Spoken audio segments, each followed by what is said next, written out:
called Gymshark. They sell gym wear, bro. After that, cue Kanye West, you can't tell me nothing. After that, I was like, so you're telling me I came in as an immigrant kid born from the Congo, and we came in as like asylum seekers. Like we came in like bottom of the bottom, right? And you're telling me that I got a shout out from Mark Zuckerberg and Sheryl Sandberg, like on the earnest call. I was like, you know what? This is the hardest bit. Everything else from here is like, why not? Yeah. And that's when we just kept going and going and going and going. And literally, like, it was like the energy in there was crazy.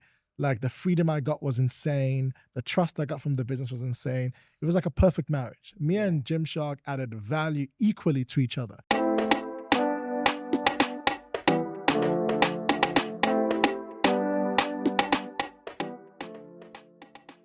Amazing. Yeah. Guys, heard some gems already. Guys, welcome back to the Bread and Butter podcast here with myself, Tayo. And myself, Eman. And as you can see or hear, we've got a very, very special guest in the building. We've got Chai. How do I even describe Come on, you, this is too much. This is techy. I need to make sure I do it justice, but we've got a pioneer, bro. We've got Yes, someone facts. who's That's the right word. changed the game, broken down barriers, and just done a madness. We've got Eldried Samba in the building. How you doing today, my bro? Thank you, guys. Thanks for having me. It's great to be on the sofa. Yeah. Hopefully we can drop some gems for everybody Of here course, and of keep it course. tangible. Of course. bro. I remember when we was at Mass's thing. Yeah. Translate culture. Yeah, so this is the first time. Director culture, actually. This is the first time I'm going to hear you speak. Yeah. And Tayo goes to me, just watch. Yeah. 'Cause he's Speak. he's like, literally, you're about, before you start, he's like, E-man, sit down and just watch. He's about Yeah. to cook. He's like, I know you haven't heard. I was like, is that good? Yeah, because I'm a speaker in it, so Yeah. I really, bro, I can't lie, bro. You're one of my favorite speakers. And Bro, I after that appreciate day, any video I see you in, I just stop. Yeah. I must watch it, Yeah. or I must save it for later because it's just so much to learn. And I encourage anyone that wants to give talks, that wants to be an orator, that wants to speak, to follow you and just listen to your content, because the way you break it down, the analogies that you use, the way you express yourself, when you talk, I see you talking. Yeah. Like, as in I see what you're saying like a movie. That's how clear the image is. And so because of that, it's so easy to follow along. Yeah. And then at that day, if you would have said, sign up for I'm ready. I'm ready. Because he's been like, jump. No, take the hook, bro. I'm ready. That day you weren't selling it. But if you said, hey, follow me or sign up, I'm ready, anything, because Oh, man. your level is it's amazing. It's absolutely amazing. The funny thing is that I'm not like, if you ask everybody from like Gymshark that knew me from back in the day, I couldn't speak in front of anybody. Wow. So the reason why is because my mind doesn't stop. Like Yeah. I have ideas whilst I'm speaking, right? Talk about that recently, innit? Bro, I have like as I'm speaking, I'm already thinking about like right now I'm thinking about like campaigns here. I'm thinking I'm gonna do this talk here, but then I'm able to like give myself the discipline to like be present in the room and make sure that we can have an actual conversation, right? And I remember, funny enough, I was watching an episode of Diary of a CEO back around lockdown because everyone forgets that before Stephen was interviewing guests, it was just him in front of a camera, right? After he left Social Chain, and it was just like saying, I'm just gonna write down what's in my diary and I'm gonna like share it with you guys, right?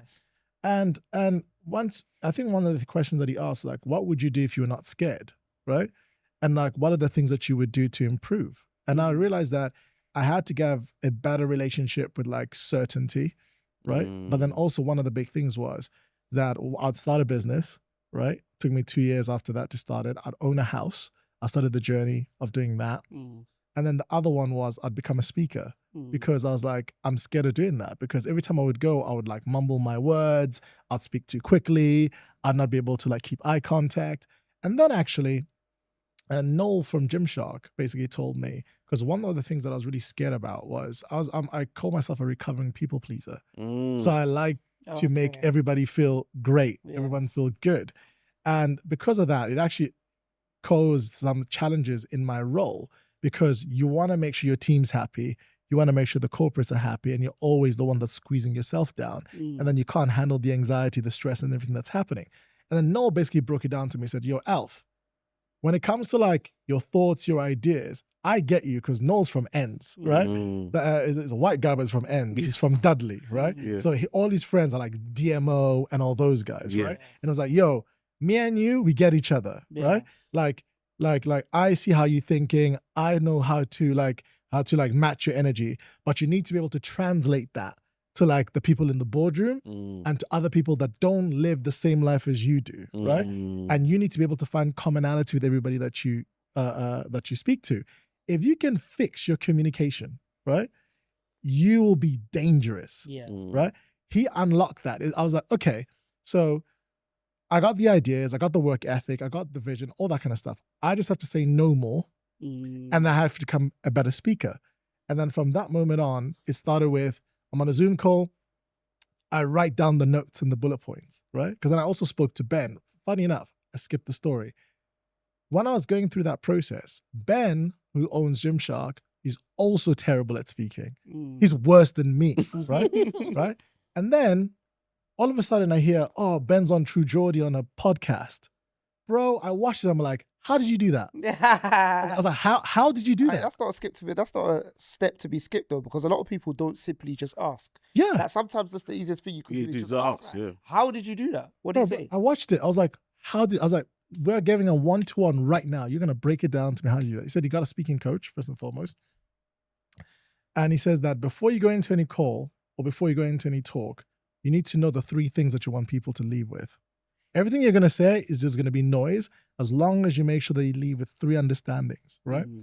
And once you break it down to those 3 main things, everything else you can get off key.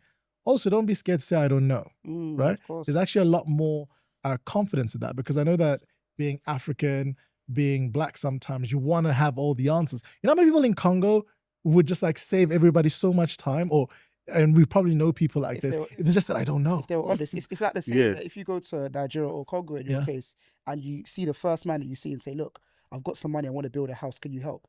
He'll say yes, bro. He'll say yes. I don't know, bro. Instead of saying I don't know, he'll say yes, we could do it. Come follow me. Oh, bro. And the thing is, that power of I don't know, the power of 3, and then also just like writing down your notes, first of all, like literally and then mentally. So what I would do on Zoom calls is I would put the notes, right, by the camera. I would take the camera off so no one can see me, and I'll just read the script, right? And then I took off some of the words and I had like bullet points, right? And then I would take a mental note, and then I'll just keep to my points. And then what I did first is I started that in calls within, luckily lockdown happened, so I could actually practice this way.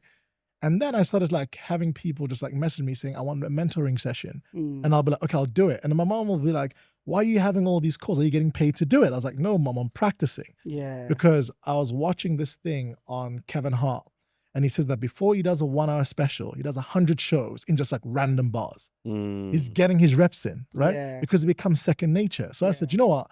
Anybody that asks me for like mentorship, I'm just gonna say yes. And then I'll be like, okay, how did I explain that last time? Was it clear enough? Did they get it? Is it confusing? And then I'll just like iterate and iterate and iterate and iterate. And it's like a muscle.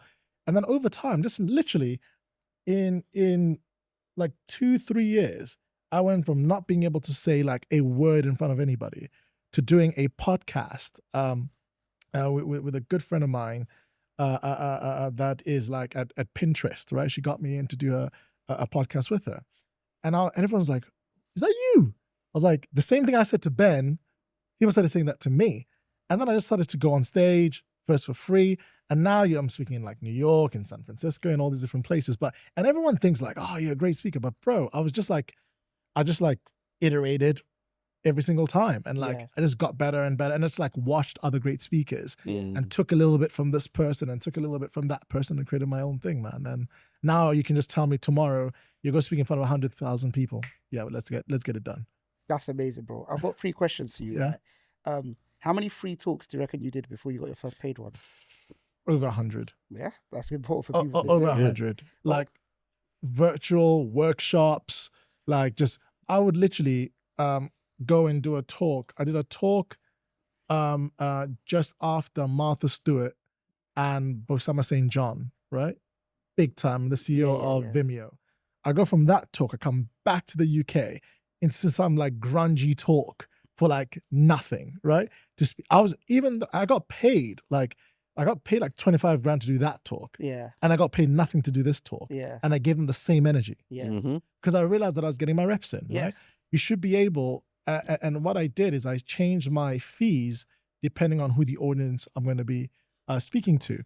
If it's an audience that I value and I feel like we'll see this as valuable, I actually don't charge you anything. If it's an audience where I know there's just going to be like corporates hanging about and whatever, I charge you the most because that's not worth my time, right? My time is not about the money I'm going to get for the talk. My time is about how much time I'm taking away from the business for something that I don't actually value as much, right? So I will always like to share the knowledge that I have because I always believe that you should do that. But the price goes higher depending on like who is it of most value to versus the least of value to, right?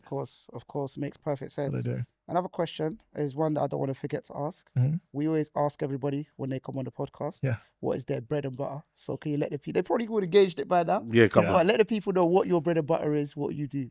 So community is what I do. And I think the best way to describe it, I'm a community architect, right? So, and how it started is like, my family have always been the family that bring people to the house, right? My mom, my dad always hosted the best events. Every time I go back to the house, all my mom's friends come in. And when people come to the house, my mom's like, okay, this person likes to drink this person likes to do that, this person likes this music. And we've always been really great at hosting people and bringing people together, right? So from as young as I was, let's say, for example, if I'm in the football team, I'd be the one that would be like, okay, cool, we can get a kit. I'll sort that out, right? Or the first time I ever went to an Arsenal game, I got like 12 people to come down, right? And we made it happen, right? So I've always been the type of person that, because my dad told me, if you want to go far, you go together, right? Of course. You can go pretty good alone, but if you really want to take it to the next level, you go together. So I've always been a together person. And I just realized that that's the reason why I got drawn into social media. That's the reason why I got drawn into marketing. It's all about bringing people together and giving value while you're doing it. And it just like scaled up into different levels, right? So community architect is what I do at my core. And then alongside that, you got like speaker, you got like entrepreneur, you've got like creative, you got storyteller, all that stuff. But then at the end of the day, it's all grounded in community. So although I do all these different things, I'm not actually doing anything different. I'm still doing community, just different platforms, different ways of storytelling, and different audiences. That's pretty much it. So before the Gymshark, because we'll get there, were you doing community, or was that the first kind of project you did community on? Yeah, so my first ever job that I got, actually, this is where I met my co-founder. I was handing out flyers and sorting out guest lists and doing data capture at a nightclub called Gatecrasher Birmingham. For people that understand, on Broad Street, that was the place to be. They had like Drake come down, The Weeknd come down. They had like David Guetta there. They were getting like 2,000 people. He's naming these guys. Yo, it was crazy. In Birmingham. Yo, it was crazy. Crazy. Yo. Bro, this stuff happens behind closed doors. Drake, David Guetta, and all these in Birmingham. They were doing all the after parties, right? So you had like the Monday and the Tuesday nights, and then you had like the Friday night students, and then you had like Saturday. Like, it was crazy. We're getting like 2,000 to 4,000 people going in. Obviously, there's a 2,500 capacity, but whatever. But we're getting like all these people coming in. It was like a cultural hub back in the day, right? So we understood very, very quickly what happens when you bring people together and add value to their life, right? And basically, after that, I obviously, after graduating university, I went to the agency route. My co-founder, Michael, started doing nightclub events in Manchester, right? So he took his learnings from Birmingham, and then he went to Manchester. And actually, Stephen Bartlett was going to his events. And then that's how they started working together. And it was one of the founding team members of Social Chain, right? Amazing. And that's how they met, right? And then obviously, Noel from Gymshark used to be in the clubbing scene as well, right? So the world is very small. So by going out nightclubbing, you actually end up meeting all the pioneers. Like all the people that work there are not doing some crazy stuff, right? Yeah. So we go from there. And I was really obsessed about this thing called social media. One, because everybody was on Facebook like then. I was using Facebook to connect back with my friends back home. But I was also like studying marketing when I was in university. And for all those that studied marketing, you know that there's 4 Ps: product, place, price, promotion. And in my brain, I was like, well, place doesn't have to be a physical space. it's also where your attention is, right? And I was like, well, no one's marketing in this space. So that means that it's underpriced. So my dissertation was about the fact that I felt that small to medium-sized businesses, because they're just more entrepreneurial, can use social to outperform the larger companies, right? Yeah. Because they're more nimble, it costs less. Because before, to get in front of 1,000 people, you know how much it costs? Yeah, of course. 10,000 people, you know how much it costs? People are getting it there for free, and people can still do it for free right now. And people are still debating on whether it's valuable or not, right? my lecturer marked me down because I had no Harvard references. So I said, okay, I'm going to become the reference, right? So this is so my parents always told me, if doors don't open, you just go through the window, bro. So just kept knocking. The only people that let me in were the agency world, but that's because they thought that I could be entertaining for their clients, and then they'll sell something else. And then whilst I was like doing this blogging simultaneously, I was into fitness, found out about this brand called Gymshark. I went to Body Power because they were bringing the Hodge twins over. I don't know whether anybody remembers the Hodge twins, the guys that started talking about gains and like all that stuff. So these two twins from America were huge at the time, right? All the gym bros will know who they are, right? And Gymshark brought them over. I went to go see them. But then when I went there, I was like, yo, what's this company? And everybody there is like young, my age. Did some research, said, well, have they got any opportunities? That big on social, had 1 million followers, 1.2 million followers across socials at the time. And I was like, you know, I need to come here because they get what I'm doing. And then I'll go on LinkedIn. They got like a social media role, but they got 600 applicants on there because they could tell you how many people apply for the role. Yeah. I was like, you know, I'm not going to get the role here. So what I'm going to do what Gary told me. I'm going to add everybody that worked there. I'm just going to put out content that I know solves that problem. Yeah.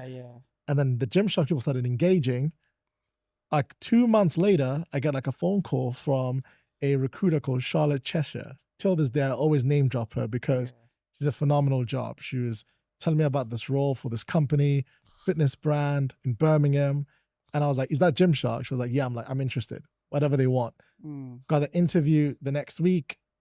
I drove over. That's when What a Time to Be Alive came out with Future and Drake. Yo, Digital Dash.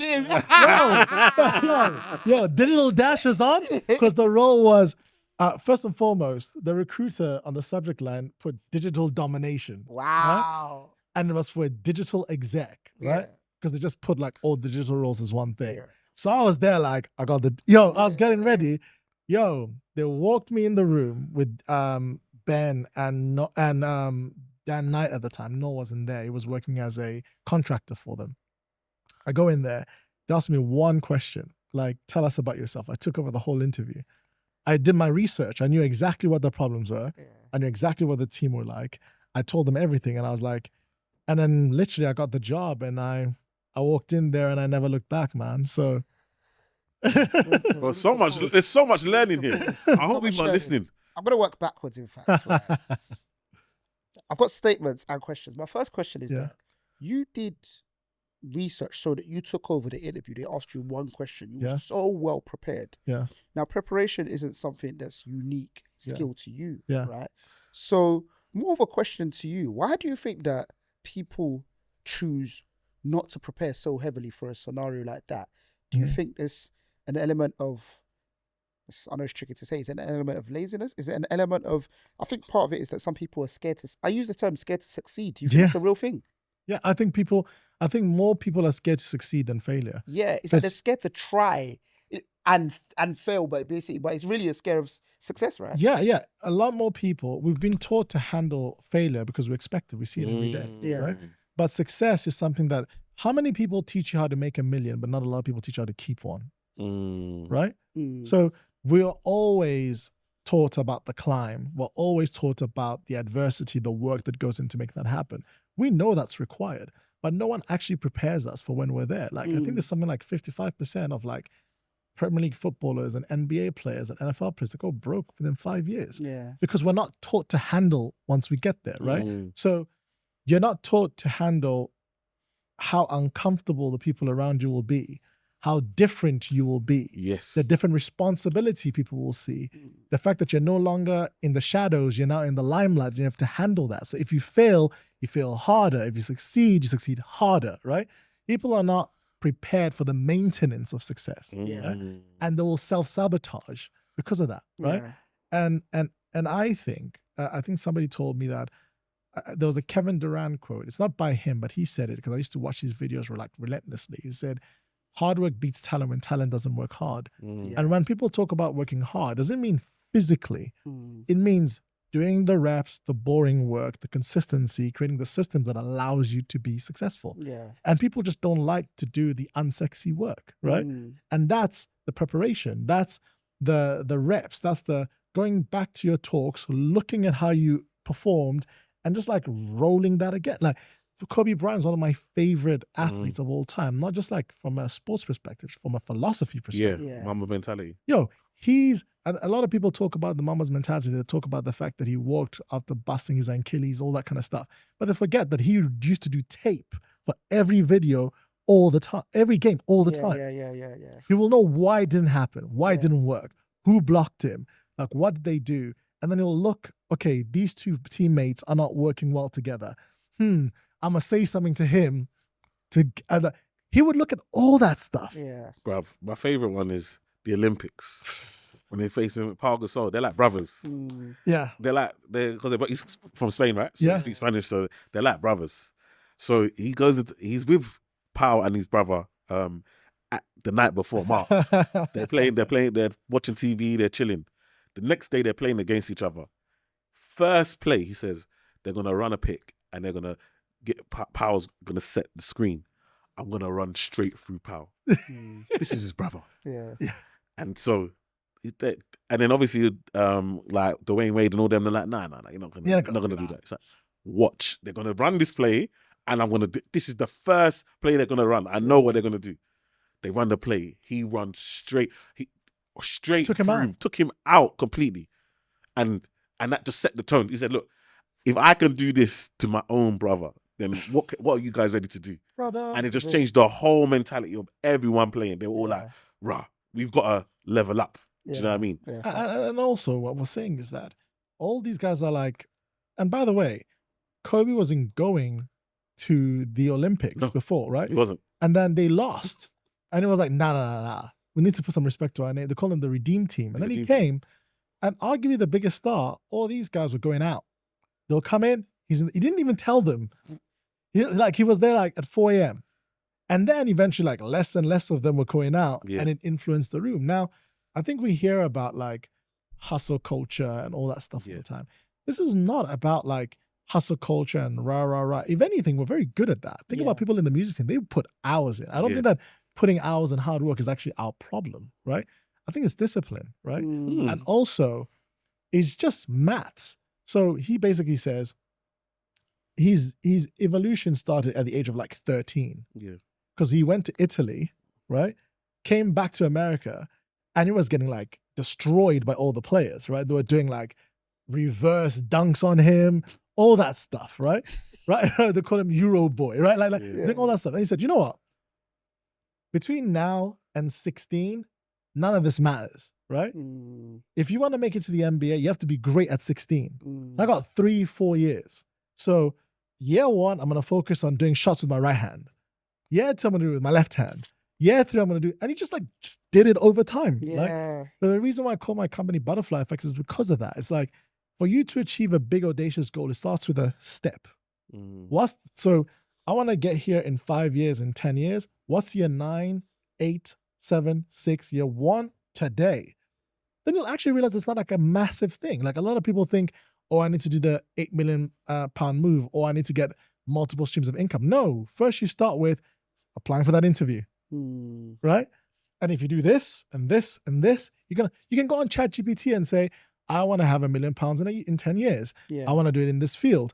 What is year 9, year 8, all the way to year 1? And what do I have to do today to get to that? It'll tell you the roadmap. Yeah. It's not about gatekeeping. It's already there. Yeah. But people won't take the discipline to follow the steps that they've laid themselves. That's the difference. So, and part of it is that you said year 9, year 8. Like some people can't even just see that far ahead, basically. Bro. And sometimes it's just about how consistent are you willing to be. Like how long are you willing to try something for? Bro, man can't even stick to their goals till 8 o'clock at night, let alone 8 years, year 8. Like it's just such a struggle. My thing with you in regards to the preparation was there was no AI.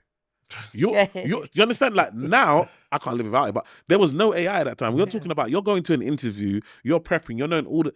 You had to write this down. But that's by the way, I'm sure I'm not diagnosed, but I'm from all the symptoms from all the people that I know that I have elements of dyslexia and ADHD in me. Yeah. But then the thing that a lot of people forget is that they use all those things as a crutch, right? They're like, oh, I have this, so therefore you should expect that I'm not going to do that. I was like, I'm going to do it regardless. Yeah. If it takes me 2 times more time than everybody else, right? Yeah. If it takes me 3 times more time, I'm going to do it. Like, because I have to work harder than everybody, yes. But then when I get it, I'll go further. Now, all those people with ADHD, dyslexia, high creativity, all that kind of stuff, now you're giving them ChatGPT.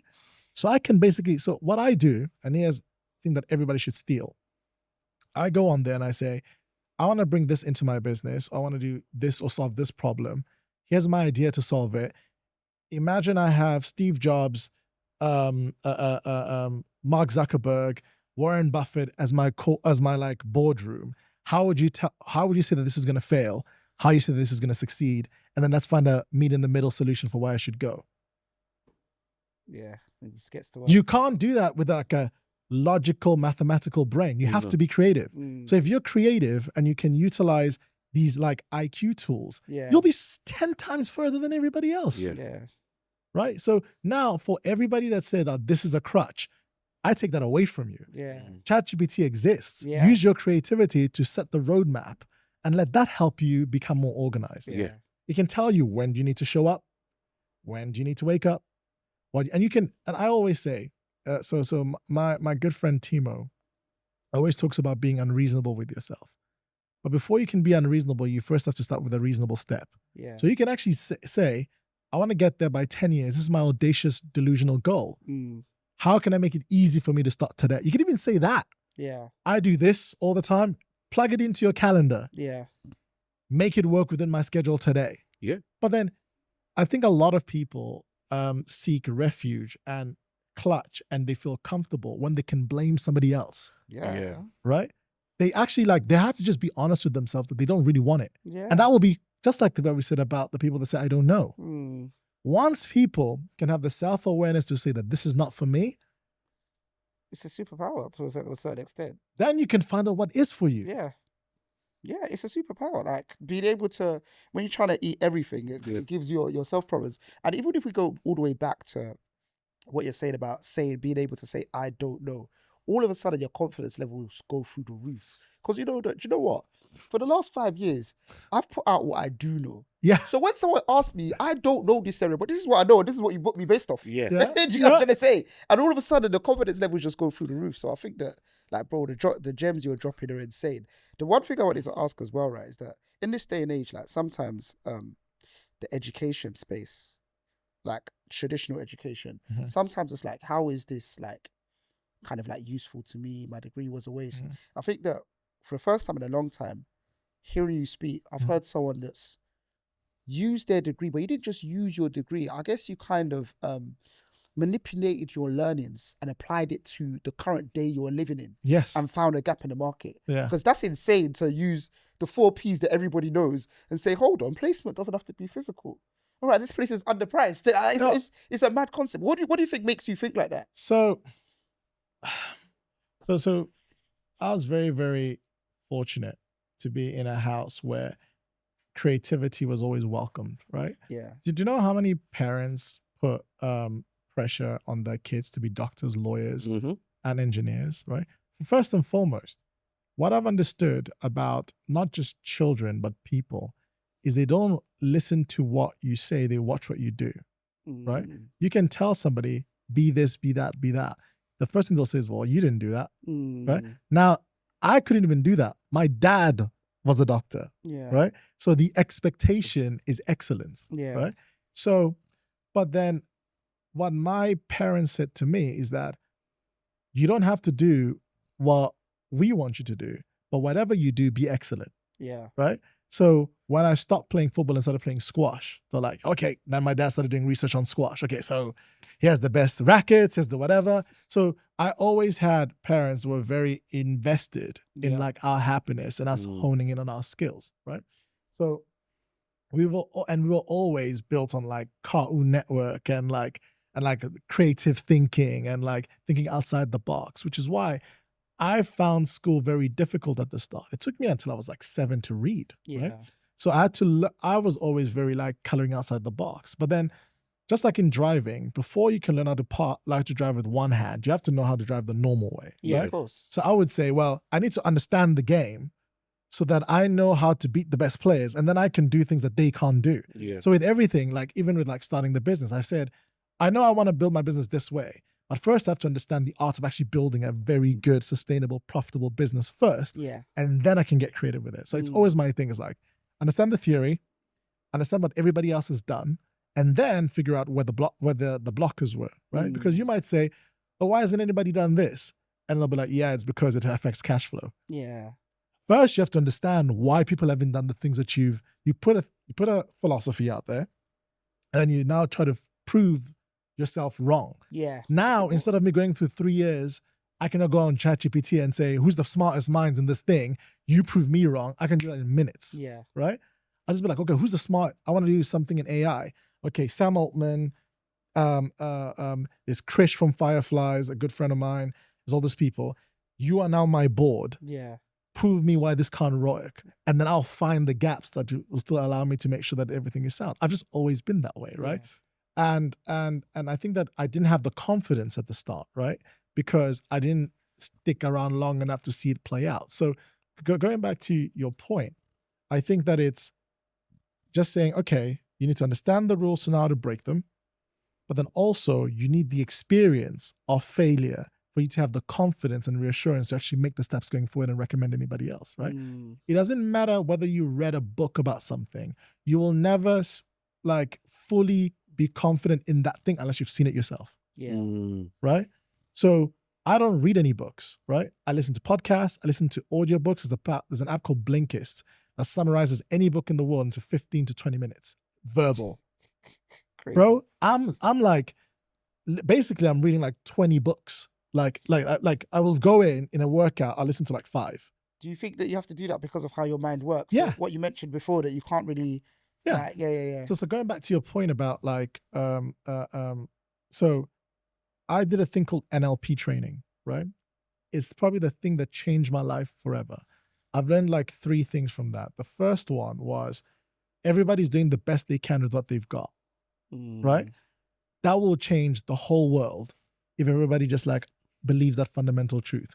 So whether somebody does something good, whether it's done something bad, in your eyes, in their eyes, they're doing the best with what they've got, right? And if you can just like empathize with people on that human level, if somebody does something bad, you'll be like, okay, let me understand why they thought about it this way. What filters, stories happen in their lives for them to be in this space? And I therefore have empathy for you, right?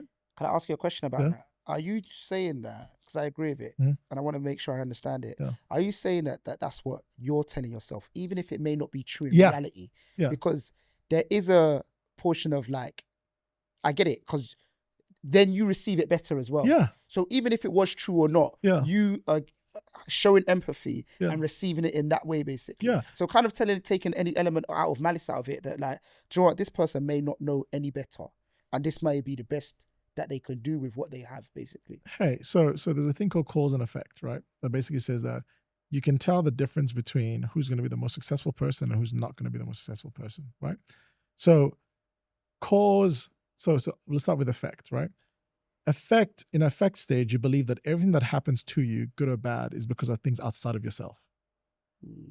Cause means that everything that happens to you or not for you happens because of your own actions, right? And again, although it may not be true, it's just a mindset to have, right? So when I was in cause mindset before that, why am I not getting promoted? Why is this not working out? Or I'm unlucky, or this, that, or whatever. That was the story that I was saying to myself whenever things didn't happen, right? Now I was like, well, what if, of course, I come from a different background to everybody else. What I will do then is I will look at a meeting. If somebody will invite me to a meeting, a boardroom, I'll know who's in that meeting. I'll do research on each individual person. This person likes rugby. This person's like this. So when I'm explaining something, I will use an analogy that aligns with that person. I can control that. Right?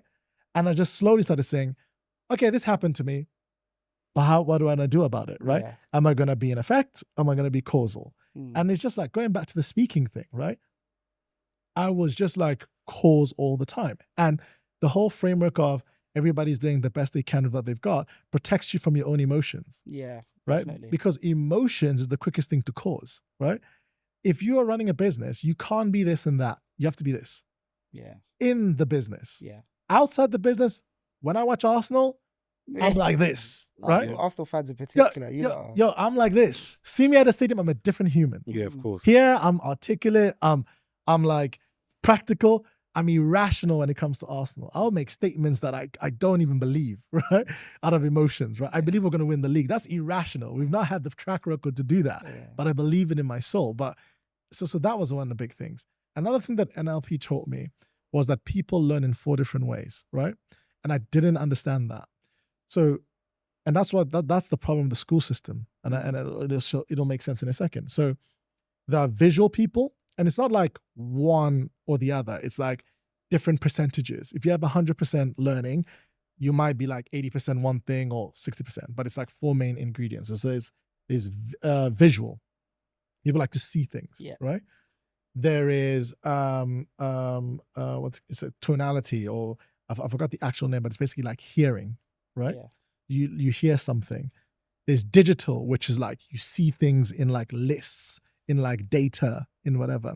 And then there's kinesthetic, which is you feel it, right? Can you see it? Do you hear me? Yeah. You're reading it? Yeah. How does that make you feel? Yeah. Those are all trigger words for whether you've understood what's happening, right? Yeah. So what a person that sells a car would do is they'll show you the car, visual. They'll make you listen to the sound system and the engine, sound. Yeah. They'll read out the features, and then they'll make you go into the car and say, how does that feel? They hit all the 4 things, right? So I said, okay, if I want to be a great speaker, I have to be able to engage at 4 different levels. So the first thing you mentioned to me is that I can see the picture. Mm-hmm. You're a visual person. Yeah. My tone, I had to slow it down, speak in story, make sure there's a point, and make sure that I landed that. At the end, I always say, I got 3 things or 4 things. You know what I mean? Yeah. And then I give you warmness. I'm very comfortable. I make sure that I'm very relatable. I will say things, I'll use references on this podcast that I might use completely different in another podcast because I know the audience, right? So all those things are really important if you want to make sure that you can translate information to other people, right? But then you can look at it and say that that's a mountain to climb. Or you can say, okay, I'm going to start with the first one. So if you look at my slides, you saw that. I just have a picture on it. Yeah. There's no words, right? There's no words, right? So, and I realized with myself, okay, so who am I? I'm like, and I did the test. I'm like, okay, so I'm an auditory listener. So there's no point in me reading books. Yeah. I'm going to put a podcast on. I'm just like hacked myself, right? Yeah. So until you know yourself, how can you know other people? And then that goes back to the whole thing. Something can happen. And the third one was filters. Something can happen. The same thing can happen to 2 different people, and the interpretation could be completely different. Of course. And that's because of what? The stories you've told yourself. Yeah. In the journey before that point. Yeah. So all you have to do is tell yourself different stories. That's it. I'm with it. No, definitely. That's Definitely. it. But can we get back to the story that you lot have direct? I'm waiting to hear what happened after you got the job. We've diverted. We've diverted. Yeah, it's my ADHD brain, man. Like, yo, I'm all over the place. Because obviously, I need to know, like, obviously, like you said, they already had 1 million followers across this. So they already had some level of success. Yeah. But what you did was a madness. So can you please let the audience know? Yeah. Because you knew you were supposed to be in there. Yeah. Like you said, whatever it takes, I want this job. You knew you were going to, that was your playground. You knew you were training yourself for this. Yeah. Like, so what did you do? So first and foremost, my first day, I knocked down 2 cups of coffee. I was that nervous. Wow. Going back to the whole aspect of being scared of greatness, you are now in the room. By the way, Gymshark is not Gymshark of today, but in Birmingham, it's massive, right? Everyone heard about the 2 19-year-olds driving R8s around like Bromsgrove. It's outside of Birmingham, right? Yeah. And I'm just there like, this is amazing. Like, I can see the Hodge twins. I can see the athlete manager speaking to them. I can see all these things happening. I'm in the room. I got nervous, right? And then I remember, I think it was like my 3rd day. So Noel, was obviously now he's the chief brand officer at Gymshark. Pretty big name, is amazing. At the time, he was like, okay, because he liked the Gymshark guys, but he was the only like creative, right? There was Ollie in there, but it was no. And he was thinking campaigns and leveling up stuff. And he didn't know who I was, right? So I come in, he comes in with his like Nikes, like fucking neon yellow, right?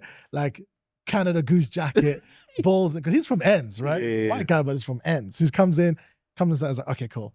Now I'm gonna have to think about this concept again. I was like, yo, no. Actually, we're gonna do this campaign called Gymshark Dry about how the technology absorbs like water and sweat. And I came up with this concept.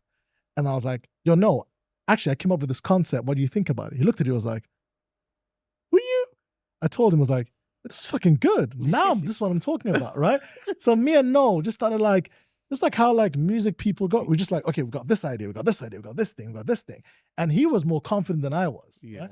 So I was almost like the producer and he was the artist. So we were just a bit like, I'd be like, I got this idea. I think about, it's like, oh, this is dope. And then I was like, yo, I was like, he's like, that's why Noel actually decided to like dissolve his business and join Gymshark, because we could work together on some big stuff and grow the brand. And all it was that, and by the way, my first week was the week when Gymshark did Black Friday, the website goes down. Everyone hates a social media person. I didn't even start. I was about to start my job, and every time we try to put a post out, yo, I didn't get my order, I didn't get this, didn't get that. And the thing I learned there, and Steve Hewitt, he's like, so people don't know about Steve. You should do some research on Steve. Steve was the MD of Gymshark at the time, became the CEO, and then he left. Steve basically said that even though some people might even be like capitalizing on the situation, at the end of the day, our legacy is all we've got. If you look after your legacy, you'll make the currency. So make it right. Give them what they need to do, respond to them. We'll weather this storm by doing the right thing, and then we'll live to tell the tale afterwards. That stuck with me, to the fact that these people, and there were some people that like had like 8 orders, they made 8 orders, it didn't come. And they were like, guys, I know you guys are busy. But I was like, no, I take that a responsibility to make sure that we never wrong this community again. Yeah. So I, at that point, positioned myself in the middle of the business and the community, right? So I was basically like Monaco to France, right? Yes. I was Switzerland, right? I was like, yo, I know you guys want to make sales. I know you guys want Gymshark to give you free stuff. I'm going to be in the middle.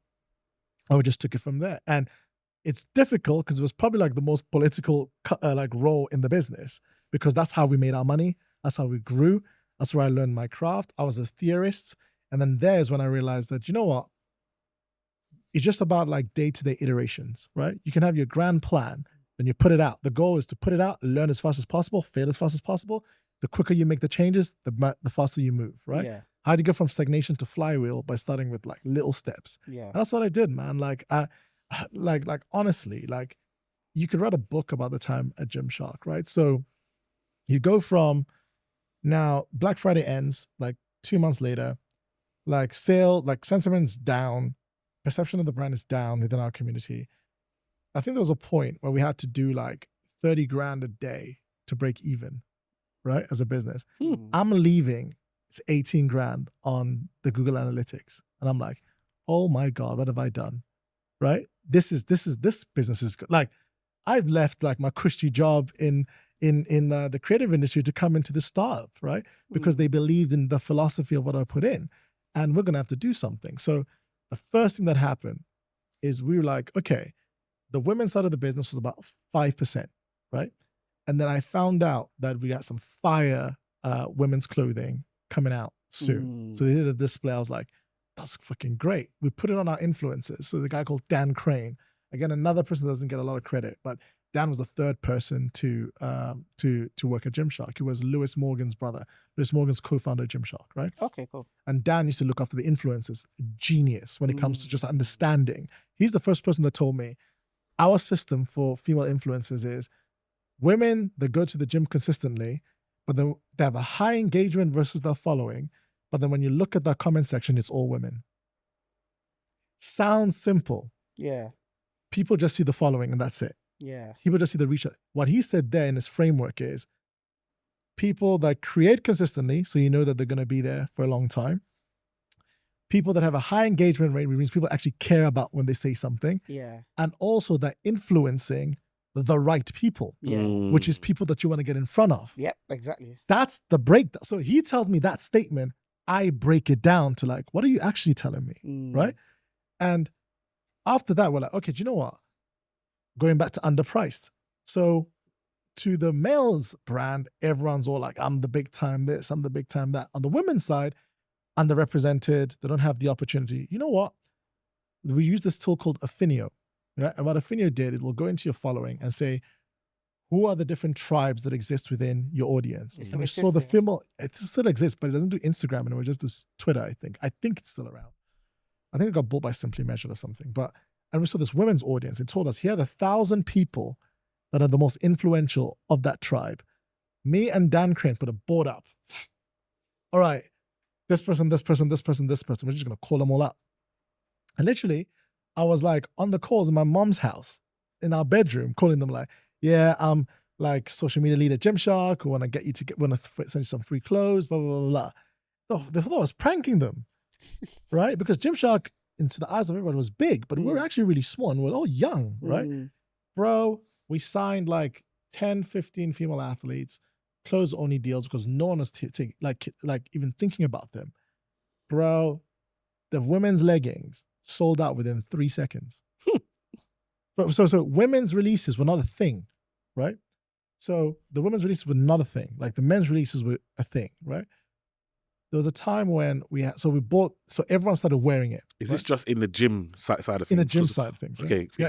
In the fashion world, for gym clothes, women's there wasn't really. Even in the fact, like the idea of women lifting weights was not a thing. Jeez. Then they're like, "Oh, are you lifting weights?" Are you like it was not a thing. Like, bro, it sounds so silly now, isn't it? Bro, it sounds crazy, but in 2015, 2016, it was not a thing.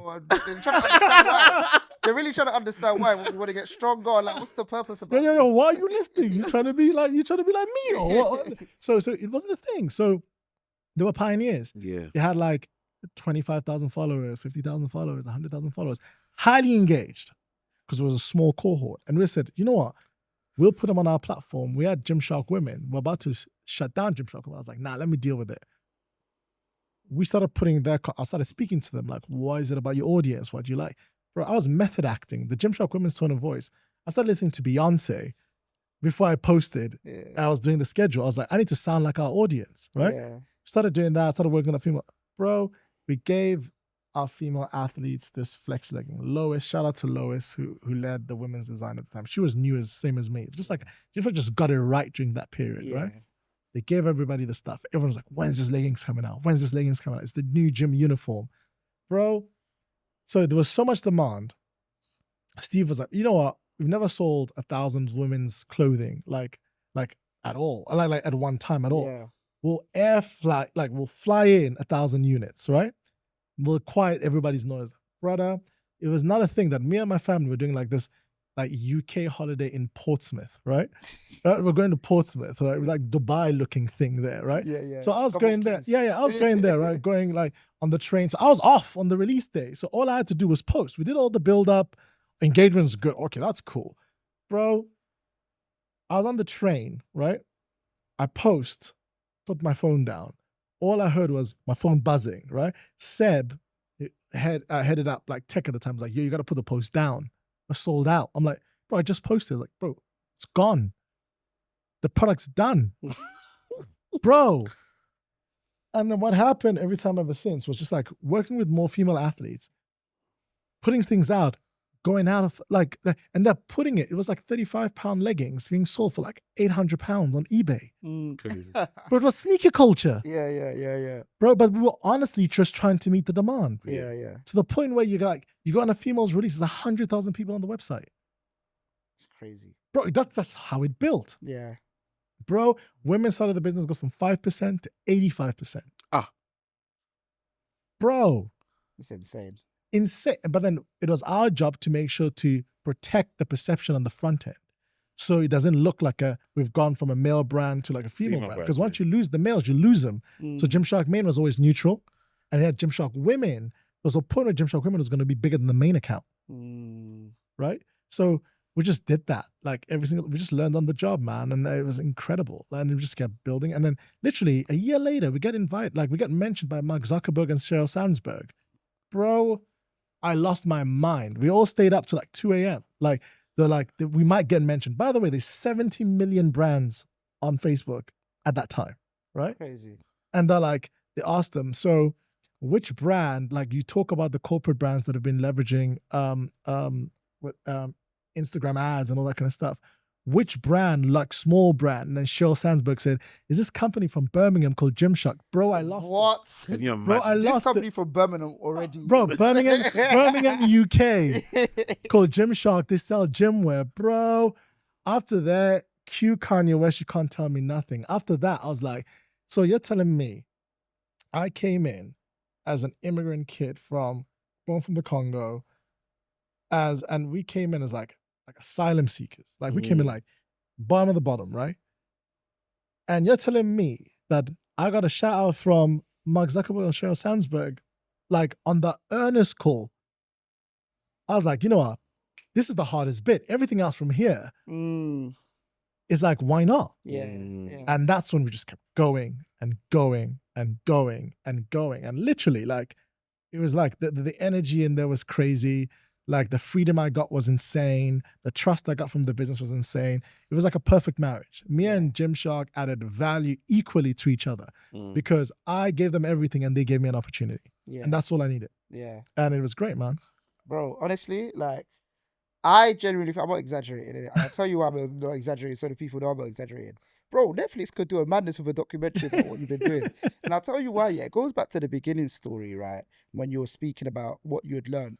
And you're telling people that, raw, social media is where it's at.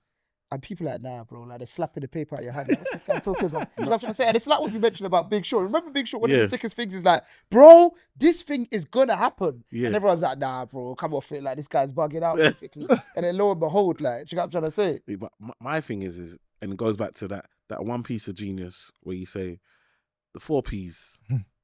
Why is no one saying social media can be a place? Yeah. Why are we looking at a physical place? Yeah. Why are we not looking at a digital place? That one is very simple. I always tell people some of the most genius things is not, you're not recreating, you're just applying something that already exists in a new way. And it just took off. Yeah. Somebody told me that you never know something unless you're going to explain it to a 7-year-old. Right? Facts. So, bro, you know how many people know the theory that they've learned, but then you ask them to break it apart and they don't actually understand the essence of what's being said. Yeah. And which is why I said to myself, somebody will tell me like a whole 10 minutes. I'll be like, so did you mean this? I'm like, yeah, I can do that. In like, I can simplify it. Yeah. I live in captions, bro. Like I post on social. I posted on Gymshark social for like the first 4 years, like on my own, like on main account, women account, Twitter. I did it. So I can distill very complicated things in simple storytelling. That's just how my brain works. Yeah. You can distill it in 3 words and 4 phrases and whatever. And that's what I do with life. I'm like, okay, this person likes rugby. I can explain the same 4 Ps in rugby. Yeah. I can explain it in beauty. I can explain it in music. Like, what do you want? What are you into? All right, cool. I'll break it down in that way. Until you can do that, you don't know it. Yeah, no, but my thing is, we're all posting, but how many of us are posting, listening to Beyonce to know the audience? Do you understand? You'll complain, why is my thing not reaching? Yeah. But there's levels, like there's actual levels. Like, actually, how do I know who I'm trying to talk to? Yeah. Like, and so the genius there. My last question, because I know we got to wrap up. I will be here all day. How are you not still there? Because how would they let you go? So what happened is that I just realized that I couldn't be contained in a role, right? I couldn't be contained in one place. And also I realized that, you know what? I think somebody said, so again, there's a Kobe story about him and Shaq, right? Yeah. And there was a point when he was actually going to leave the Lakers because people are like, you're only winning because Shaq's there. Yeah. And it's like, well, no, I believe in myself. I can go somewhere else and make it happen. He won 2 championships after with the Lakers after Shaq left. Yeah. And he won more championships than Shaq, so he proved himself right. So when it was a Gymshark thing, in my brain, I was like, am I here because I'm good? Or am I here because I'm with Gymshark? Yeah. Right? And some people are okay with accepting that the fact that they were part of the wave and therefore they were great. I'm not about that. Like I'm like, no. So when I left university, the recruiter asked me, because I got like There's like 90 interviews. I got no jobs over 9 months. Like, because everyone kept telling me that you're not going to be here for very long, right? And I was like, that's a stupid reason for not giving somebody a role. But I realized one thing, that in the UK, people play the game to not lose, not to win. Yeah. So they're actually giving me an act of service, but not putting me in a losing team. Yeah. Right? Yeah. So they're just like, you're just not going to be, like, your energy is not going to be good for here because you're going to dim it. So it's actually an act of kindness. Yeah. Right? But going back to the point, I was like, do you know what? I think a lot of people, their journey is the Gymshark guy. I'm like, no, I'm Elf. And I went to the recruiter and I said, you know what? I want to be, because I was gassed on Steve Jobs, I want to be the best marketeer, like, on the planet. That's what I want to do. But then I realized to do that, you have to have the best team. So I was like, do you know what? Why can I build the best marketing team and I prove I can do this thing with Gymshark with anybody? And I was actually watching the Wu-Tang Clan, like Disney Plus show about the RZA and how he got them all together. And I was like, you know what? I want to be the RZA. Can I create like 9 unicorns or 9 Gymsharks under the same philosophy, but they're all individual in different spaces? Yeah. Well, why not? Yeah. So I said, oh, well, why not? If you really want to be the best at what you do, this is no longer about like having enough money to, I went from like, I was cushy at Gymshark, cushy. Drove a Range Rover, bought my house, everything was done. Yeah. I was like, I'm going to go back and I'm going to start all over again. And a lot of people are not willing to reinvent themselves. There's 2 types of innovative people. Those that are willing to reinvent themselves every time they're at the top, and those that just happen to be young. Right? And that's what happens. I just realized that after a point, the innovation, at least at Gymshark, became less frequent. People were not willing to do things outside. Like NFTs was happening, Web3 was happening, AI's happened, all these things are happening. And everyone's just like trying to like just do this Instagram thing. I remember the first sign was when I told us to go on TikTok. So Gary Vee was talking about this app called Musical.ly in 2017. And the fact that there was like all these like young people on there. So I went on LinkedIn, TikTok UK. I found, no, it was Musical.ly UK. It was 4 people in a WeWork by Holborn. That were the TikTok, the Musical.ly team at the time. I was like, me and Noel, CBO of Gymshark, I'm head of social, we'll come down, tell us about your platform, right? They told us there's 70 million 13 to 18-year-olds on this platform. I was like, brother, this is our future. Noel was like, what do you need? Noel's first TikTok, you can go onto his page, is me and him leaving the office. Finding 2017, 18. I was like, you know what? Our whole company needs to pivot to this. Our athletes need to pivot to this because this is the future, because where the kids go is where the world goes, right? Yeah. And then, so literally, I go to the team and Jim's like, nah, it's all right. Like, we got this Instagram thing. Bro, I was like, you know what? I just need an intern. I need to get out of my way. Yeah. 2 years later, Gymshark's the #1 brand on TikTok. Swear down. And you know what I saw? The average age of the company, the average age of the customer of the company correlated with the average age of Ben, right? Okay. So when Ben turned 26, the average age went to 26. Okay. So I was like, well, if we get to 30, we use the youth, we use our future. We're going to be around for 100 years. Yeah. You have to reinvent yourself. So that's what made sense to me. Yeah. I just look at the stats. Everyone's looking at the stats. I'm like, yeah, we're still winning. I'm like, bro, if you lose 18 to 25, you lose. Yeah. Because they are the ones that are responsible for the audience that's older. Everyone wants to feel younger. Yeah. And those that are younger, they want to feel that age. Yeah. So every single time, that's why Nike will let go of Neymar. Yeah. Right? For Mbappe. Yeah. Because they know that once they've rinsed him at 18 to 25, you got him forever. Yeah. Just gonna go. The only one that didn't work out was Roger Federer going to On Running. His sauce is beyond his age. Yeah. He's just saucy, right? Yeah. So, but then all the time, if you look at contract negotiations, what you see it in football. Why is it that a prospect like Benjamin Sesko is worth so much money? Because he's 22. Yeah. 22 to 25, 26, 27. That's the best ages. Yeah. Beyond that, it's diminishing. Yeah. But then the player is negotiating for more because they might have to be out of business. Yeah. So therefore, that's a crossroads. Yeah. So that's when you go, we're going to go invest in the youth. Happens in football. That's like I said, I can explain it in 80 different terms, right? Yeah. So what I said is, for us to be around, so Ben, you want to be around for 100 years, we have to keep reinventing ourselves. We'll do that. We get to the top of TikTok, our audience drops down. We're now into the youth to solidify another 7 years, which is due now, right?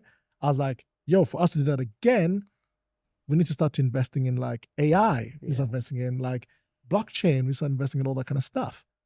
No, it's all right. We're cool. But then this I can't do by myself. Yeah. I'm just going to create a company that does it ourselves. And that's what we're doing right now, right? So I said, I'm never going to be in the Titanic, see the iceberg and watch us hit it. Just watch us hit it. Because that's what is happening in a lot of businesses, right? A lot of businesses. And we see it happen in history as well. And they're waiting. And hopefully they get bought before, and basically their plan is to exit before it goes down.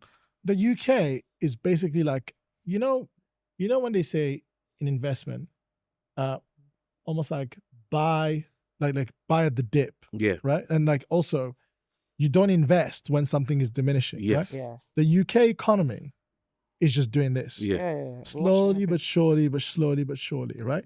And then there's like Africa, the Middle East, everywhere that's on the rise. Yeah. The Middle East is probably closer, Africa probably afterwards, right? Yeah. Especially if the skilled people from Europe, especially with everybody saying, go back home. Oh, okay. When they go back, it's because right now, if you think about the energy of entrepreneurship in the UK, it's coming from minority founders. Yeah. Because they have like an American global mindset. They have a we want to win mindset, not a we're trying not to lose mindset. We want to win, trying not to lose. Facts. It's a big thing, right? And if the UK, like I think my co-founder Michael, you should get him on here. He's a genius. He basically said a lot of the UK's money is like either on the ground in property or in the pensions or in your bank account. Yeah. Right? If we were able to get more people to invest in like new business and startup and really champion entrepreneurship in the UK, you won't have to go to the US to get money. Yeah. The UK has, like, when it comes to like pessimism or making sure that something is good, I always say that I use the UK as a stress test because everyone like will be like, nah, that ain't gonna work. Once you can get people in the UK to say that's gonna work, it's gonna work anyway. It's gonna work anyway. Facts. Because we always say that, like, listen, if you compare yourself in London, bro, through all the strife that's going on and all the pessimism around you, bro, when you go to another country, they'll be like, yeah, we can get this popping, like, let's go, like, ready to go. You go to America? Yeah, they'll embrace you. If you can go to America with your UK swagger, terminology, thinking, but then you have the optimism of an American, you are dangerous. Dangerous, very dangerous. We even got British people playing Americans now in films. Yeah. We see it all the time. So, bro, one thing we always say, right, before we wrap up, right, is that we always very quickly ask people what the W and the L of their journey was so they can, so people can kind of understand the ups and the downs. So we let the people them know. Okay, so I will start with the L of my journey. The L of my journey was that I want to get something that's like really tangible for everybody because there's a lot of that's selfish for me, but that's like what's tangible. The L of my journey was that I tried to solve the world's problems before I solved my own problems. And I actually found that out at that Director Culture event when Mass mentioned that for you to change the world, you first have to change yourself, your family, your community, and the world, right? And if you push that way, you're more likely to make things happen. I always had my head in the clouds trying to make those things happen. But then going back to the people pleaser nature, I was trying to solve everybody else's problems and I left myself at the end. So they always say, you can't pour from an empty cup. Yeah. Or when you go on a plane, before you fasten somebody else's seatbelt, fasten your own. I didn't do that at the start. I didn't put myself first, right? And that, it took me a while to do that, right? Yeah. And once I gathered that self-awareness to be able to understand and game myself and invest in myself and get me in a good place, that's when I had enough to pour onto everybody else and start to like walk small and then go big, right? So that, not knowing that sooner was probably the biggest L. The biggest W is my independence. Is the fact that I can go on anything. Like going back to your point about like the Gymshark thing. If I go on a podcast as head of Gymshark, my statements are Gymshark statements. Yeah. I have to do these like PR calls to make sure like I like the idea of, I always say to people, because there's this whole conversation around be your own boss, etc., etc. Before you decide to be your own boss, ask yourself this question, just a tactical question. Is the current outcomes of my life right now better in my hands or somebody else's hands? Right now. Yeah. Is it better in my hands or somebody else's hands? Sometimes for the first 28 years, 29 years of my life, it was better in somebody else's hands because I was still learning. Yeah. I had to watch somebody else do it so that I could learn, so I could get to it. Before you can lead, you have to know how to follow. Yeah, facts. Otherwise, you won't even know how to lead the people that are following you because you've never been on the other side. Yeah. Right? So you have to ask yourself that. But then once you get into almost like that position to lead, you realize that you're actually in a position to serve. Yeah. Right? Because you are not a platform for other people to do things. Because you have to do stuff for other things to do stuff. You don't have a business. You're just glorified self-employed. Yeah. Right? You're just self-employed. Because a business is when you have something that's outside of yourself, right? That you've manifested and you build the DNA and that runs without you having to do anything. Yeah. Right? And a lot of people forget that when you decide to do your own business, Elon Musk, a lot of people glorify it. Elon Musk, I describe it as, it's like being in the ocean, swimming to the shore. You never get close. And every now and again, there's sharks in the water. So the art of business is to fall in love with swimming. Right? Yeah. That's my analogy. Elon's analogy is a lot more graphic. He says, it's basically like chewing on glass while staring into the abyss. So you know there's something there. Yeah. You keep looking, but you're chewing glass. While you're waiting, while you're looking. Right? That it is. That's it. That's. So anybody that lied to you, it's the reality of it. That's the reality of it. Now, just like in the gym, those that take the most resistance build the biggest muscles. What would you think that this wouldn't be the same thing? Yeah. It's exactly the same thing. You build resilience, right? Yeah. So if you have unwavering vision and you can handle pain for longer than other people, that's for you. Yeah. If you can't do that, find the thing that you're great at and get somebody else to pay you to do that. Bro. Come on. Gems. Gems. Go clip that up. You see in the comment section today, this one, I just need you to let us know your favorite point. Yeah. Let us know. There's too many. And I don't want to see a repeat. Yeah. Go and check somebody else's comment before bro, because I know you got more than one. Honestly, bro, thank you for joining us. Thank you so much. Bro, if you look at that camera, let the people know where they can find you. Well, so you can find me on Eldried Samba on all platforms. I'm obviously on Instagram. I'm on LinkedIn. You can see me on LinkedIn. I'm actually launching a podcast with Rory Sutherland called Bottleneck. For those that don't know, Rory Sutherland's the smartest person in marketing I've ever met. He's the OG, he's the GOAT. And he's like decided to do this with me, which I'm really, really appreciative of. So that's launching in September. But yeah, like I'm just going to be around like selflessly just giving away as much information as possible because we need to hear these conversations. Like I think a lot of the times I always say to people that it's not about us building like having a bias for us mentality. It's about us having a bias for everyone mentality. We have the right and the art and the skills to build solutions that the world's problems, right? But this time, it's not about just building things just for us. It's about building the world with us included in the vision. Love that. Yeah. That's what we need to be thinking, right? And that's the conversation we need to have. Let's not think of ourselves as victims. We have the power, the skills, and the ability to be in control of our own narrative, right? And my big vision is I want to change the perception of Africa. That's my big goal because I believe that Africa has a branding problem. And it starts with us telling our own story. Facts. Couldn't agree more. Guys, that's been the Bread and Butter podcast. Like we mentioned, let us know your biggest gems in the comments below. Come on, then. We'll see this one. Love. Peace.